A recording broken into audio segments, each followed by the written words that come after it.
That's another one in the books, wrapping up our game between the Necrons and the UltraMarine Librarius detachment.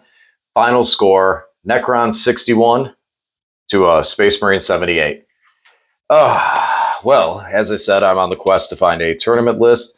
And after this one, we have the discussion of, is it worth me to continue pursuing this list? Or should I just go back to Grey Knights? But before we go into that, because Grey Knights is a different video, different time, different everything, let's just talk about the Necrons as well as the Librarius detachment and how everything kind of went with that game. So first and foremost, let's talk about the winners, Librarius. How did you like them? I like the Librarius detachment, but I think it's missing something that, there are a lot of detachments that have different disciplines or doctrines that you can put yourself into for different turns, but most of them have some either an enhancement or a stratagem that allows you to take one unit and put it into a different doctrine or discipline. This Librarius detachment does not have that. I really miss it because it definitely has buffs that are good for shooting, some that are good for defense, some that are good for offense, some that are good for combat. It would be really helpful if I could put one of the units into, say, Biomancy to get the +2 moved for combat, while the other ones are busy shooting things. Especially how the game progresses, where one area you may be in combat while another you're in a firefight. Yeah. It'd definitely be handy to have that, so I do miss having that. And it's kind of weird. You went first in this game, and I have to choose my discipline at the start of the battle round. So I kind of have to anticipate what I think I'm going to need. And there's definitely times in this game where I chose one, and I wish I would be able to pick Biomancy so I have the extra 2 inches of move.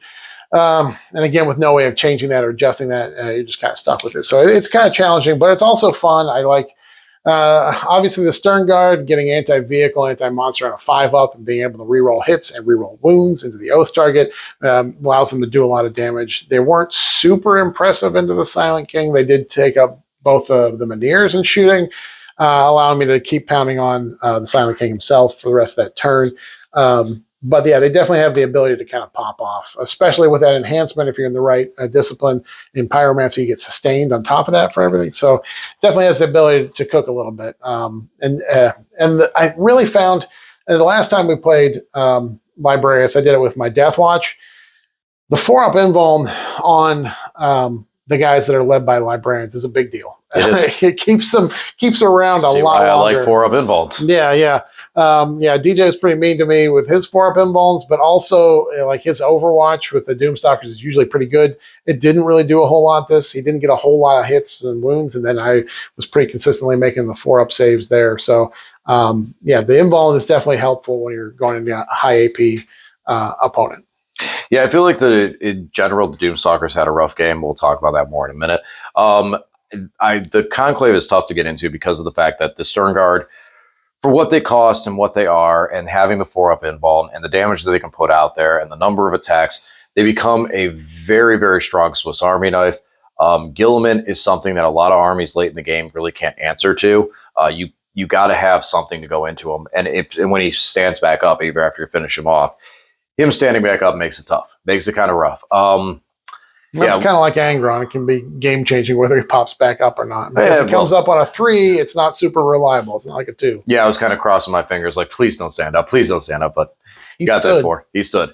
So, yeah, I mean, there's definitely a lot of good play. I think the Ultramarines give it a lot of strong play into it, so you'd be able to have those double oaths so you can focus on 2 different things. And I do agree with you. Having a 1 command point strat to be able to have one unit drop its discipline and go into another discipline for that turn, or phase even, if you want to make it smaller, I think would be something really cool for the detachment. But in general, there is a lot of outs. You have a lot of different things you can do in different scenarios depending on it, and allowed you to really push back late in the game to bring that score back around. Because early on, I was scoring really, really heavy and doing really well, really happy with it. I mean, we didn't have a high-scoring game, even though like when we first looked at it, I was like, oh, wow, that's as far as I got. The score is 78-61. Definitely a control-based win. It's not like, oh, one of these things, one of those things, definitely in your favor. But the gap was a lot smaller than I thought it was when I saw my 61 at first. Now, into the Necrons. The Doomstalkers really underperformed this game. And I don't think that's a testament to their data sheet. I just rolled bad for them. My saves were amazing. My damage output was not there. Trying to hit with the Doomstalkers, I would roll a decent number of shots, hit, wound, 4 up invuln, 4 up invuln, 4 up invuln. And sometimes it wouldn't even, sometimes it would be like. You don't like that, do you, DJ? Sometimes one of those sequences would go on my negative too, where I'd be like, oh, I could roll 5 dice to hit and only get like 2 or 3 hits. Like you mentioned with the Overwatches, they were not, even with the rerolls, it just was not the Doomstalker's day today. Maybe they were out a little too late last night celebrating Easter. Only Easter. That's the only thing that happened on Sunday. It was just Easter was the only holiday to celebrate. But yeah, rough game there with those guys. Silent King, you know, it was going to be tough no matter what. Like I was really, really trying to use him and kind of dangle him as the lure to get certain things to start coming out and doing damage. I was able to do really well at getting rid of the Eradicators, but I knew that squad was going to land. Like you mentioned, the 5-up Feel No Pain that I have for the spiders off the Devastating Wounds really did help for those guys, but not being able to stick any Overwatch allowed them too many turns to just keep shooting. And I put like 3 or 4 Overwatches into that one squad. Like that one squad, when they land, they got Overwatch. They moved away, they got Overwatched.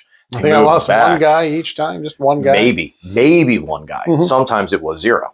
So the Doomstalkers had a rough game, and a lot of my plan is around them. Like I said before, I want to keep the game in front of me so the Doomstalkers can just keep hitting things and destroying things. Well, if they're not destroying things, then I'm not scoring enough points to push it on. Yeah, and I picked up 1 pretty early with the Eradicators, and then, I don't know, the math going from 3 to 2 probably changes quite a bit. I mean, a little bit, but then also at the same time, when I put 5 or 6 wounds on Tigyrus for my mark for death target, and you make 4 out of 5 of the saves, and he lives on 1 wound, well, there goes 5 points for mark for death right there. I'll apologize for my 4-up invuln, so you apologize for yours. I don't apologize for anything. But no, that's kind of where that came in, was like the Doomstalkers just could not hit home.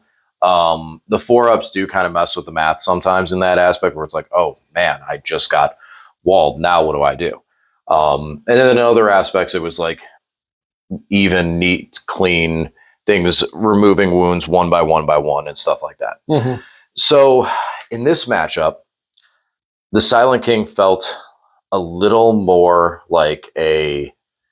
I felt like he was not as much.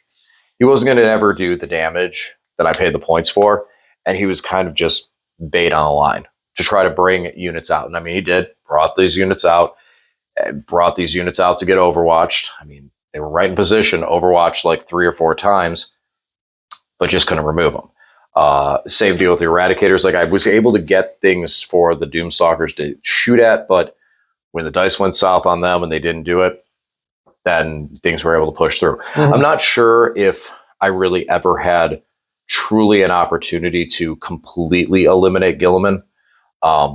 Maybe if something went a little more positive, but his invuln, his stand back up, the number of wounds he has, I'm not sure I really ever had enough damage over there to take him down. He's tough.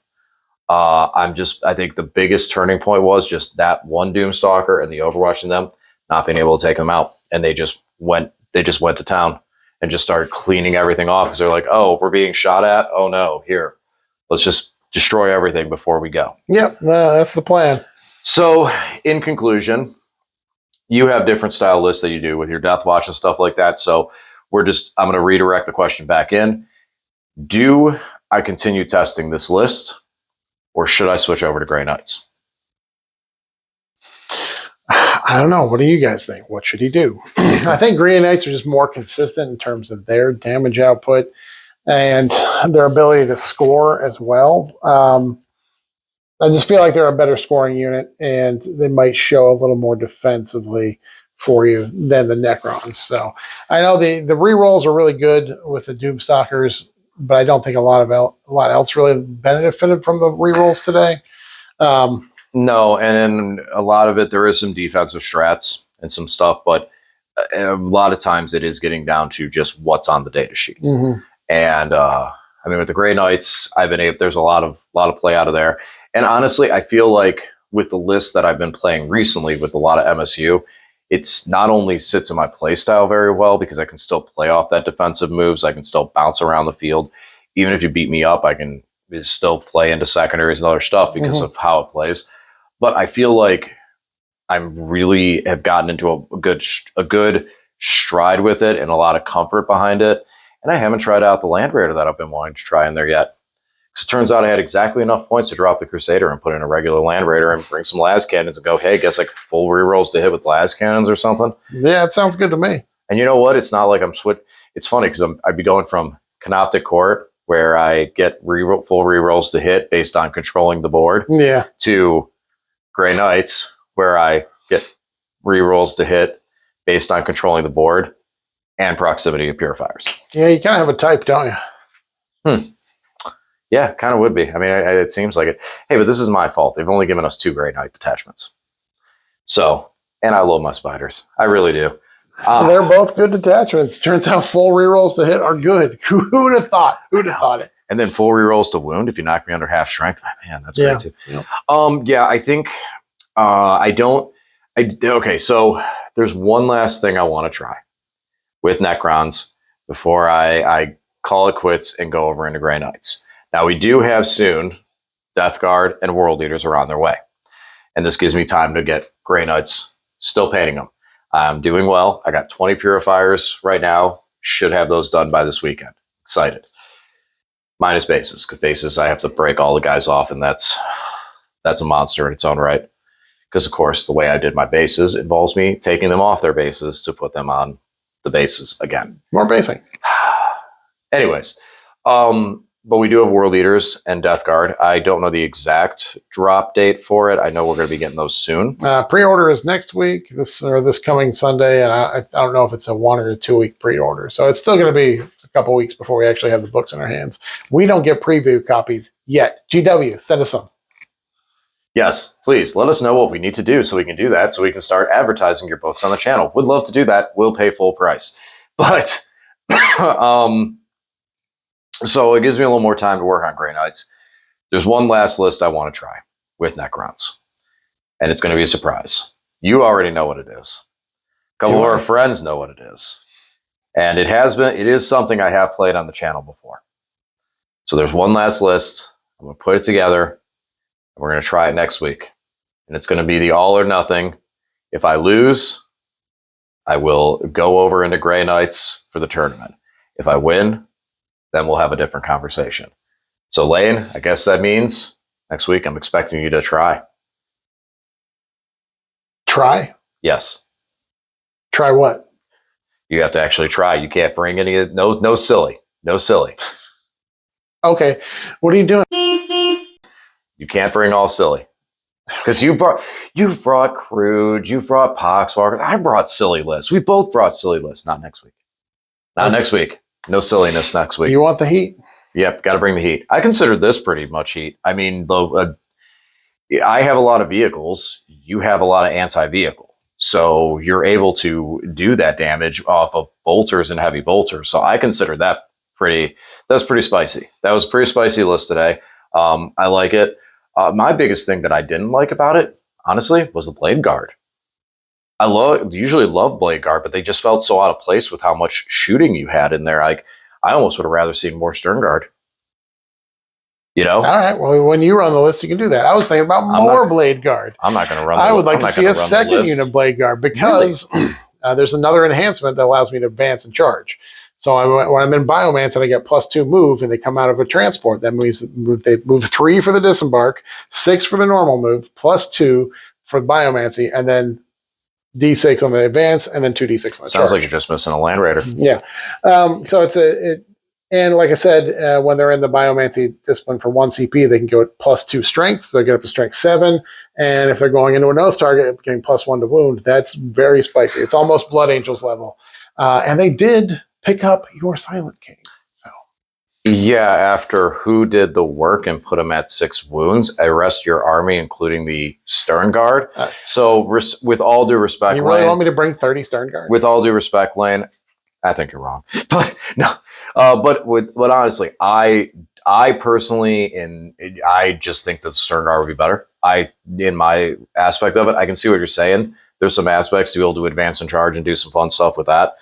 But with how many different layers the Stern Guard are able to take on, from they're able to fight in combat, the infantry, everything in all levels they can do, plus having the 4-up invuln themselves just with a librarian attached. I personally think the Stern Guard are just super, super strong out of this, and with all your oath buffs too, they just can shred literally anything. Like you don't need the Eradicators when you have Stern Guard. Like if anything, you could go take the Eradicators out and put in Stern Guard. I know because what does Calgar give you? He gives me advance and fall back and shoot and charge on the unit. It gives me a free CP every turn. I mean, I do like the and free he slaps. I do like the free CP, and he does slap. So does Gilliman. And the nice thing is he gives his unit the 2 Victrix Honor Guard. So he got a couple 4-up invulns on there. So it kind of, you overwatch that unit, picked up the 2 guard, but all 6 Eradicators survived, so they could do some shooting. And actually now I think about it, instead of the Eradicators, what about just heavy intercessors? Because don't they do really well at Ultramarines, being able to, they get the buff if they're in cover, they have longer range. Do they get any, I know that they're the ones out of Deathwatch, those are super strong because of your I shoot at closer thing, I destroy it more. How do they look out of Ultramarines? They're just strength 5, AP 1, 2 damage bolters. Okay, nothing really to boost them on that. Yeah, the Deathwatch ones are so much better. Though. Yeah, the Deathwatch ones are so much better because they go to AP 2 and they have lethal baked into them, and they get +2 strength in the nearest eligible target, so that just pluses them up in 3 different ways. So, I don't know. Oh, it's interesting, though. It's an interesting thing. I definitely think you should look into it a bit more. I think you have the models to be able to run a lot of different combinations. I personally think, 30 Stern Guard might be the way to go. But I do also think that there's a lot of other units that might have interesting combinations that we didn't see here today, such as the Heavy Intercessors. Heavy Intercessors can be super defensive and bulky in that same aspect, where with the Stern Guard, like I said, you don't need Eradicators. They are Eradicators in that sense. Yeah, well, the Eradicator's nice because they don't need the Oath target. That is Stern true. Guard really only cook into the Oath target because that's when they get their full rerolls to hit and wound. They don't get their wound rerolls unless it's the Oath target. So that is true. So, all right, ready to call this one a wrap and call it a night? I think so. All right, guys. Well, let us know what you guys thought in the comment section below. Got one last shot with the Necrons. We're going to put the Canoptic Cord on the shelf. I've said it a couple times where it's like one last video, one last. I'm stalling for time to paint my Grey Knights because I have them upstairs. They're working on. But I do want to try one more. The Canoptic Cord's been beaten. We were defeated by the Ultramarines. And I do still see some limitations behind some of the game. So we're going to go over to this list that I really liked. It's interesting, and we'll see how this does into lane next week. All right, guys. As always, thanks for watching, and we'll talk to you again soon.